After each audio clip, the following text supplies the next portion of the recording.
Hi guys, it's Gok here. Now I'm very excited because my wonderful friends and colleagues at Sainsbury's have asked me to not be in a studio for once, but in fact to sit down with a cup of tea and tell you exactly what I have learnt over the last 22 years working in fashion. So here goes. Being a freelancer, I actually didn't really have a boss until I met my agent, who really pretty much is the boss of fashion for everyone. And she taught me that as long as I believe in the work that I'm doing, as long as I trust my own sense of style, then it's good work, because at the end of the day, fashion is subjective and so is your image. So when you look in your mirror and you see what you're wearing, if you like it, that's all that matters. It's an art form.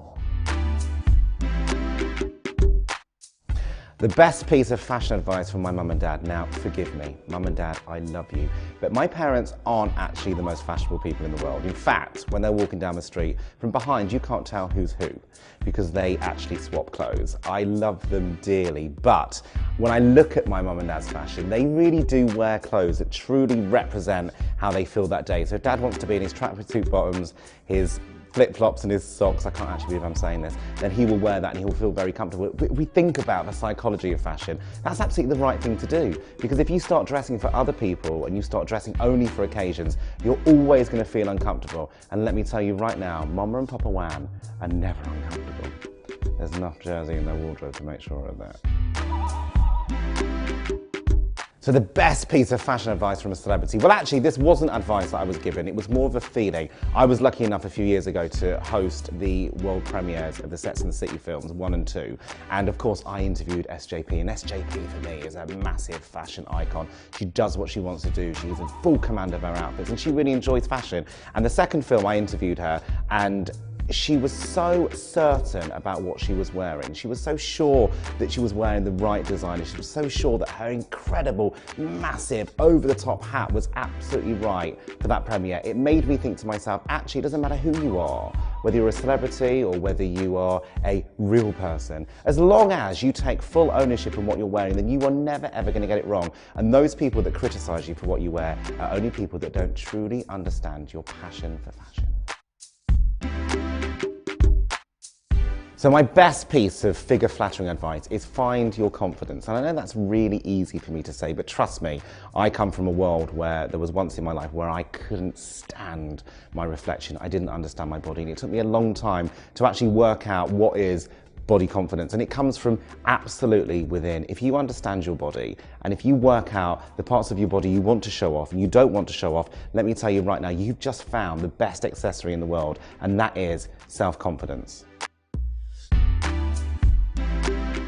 My best piece of advice for anybody that wants to work in fashion is to, number one, develop your personal style. Understand what you think is beautiful.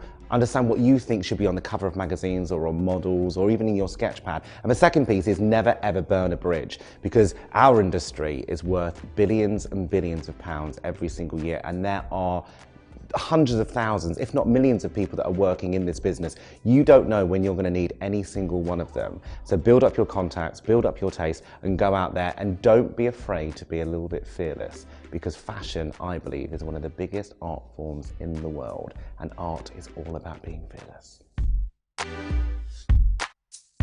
Oh, it's a tricky one. How do you develop your style? I think that you have to be really, really organized. I often say to my women, create some kind of catalog, a portfolio, a book of any images that you see in the magazines or online, download them and print them off, and create a mood board of all the stuff that you like. And it can be anything. It can be sportswear, it can be classic wear, it can be suiting, it doesn't matter. And all you're doing is you're starting to build up an image of what you want to look like. The second thing is that take all your clothes off, stand in your underwear and look in the mirror. And this is very important, because you've got to understand your body shape, because not all styles in fashion are going to suit absolutely everyone. So understand your body, work out, okay, if I've got a small waist and I've got biggish hips, I know that 1950s is going to be absolutely wonderful on me. Equally, if you're straight up and down, you know you can go for a 1920s look.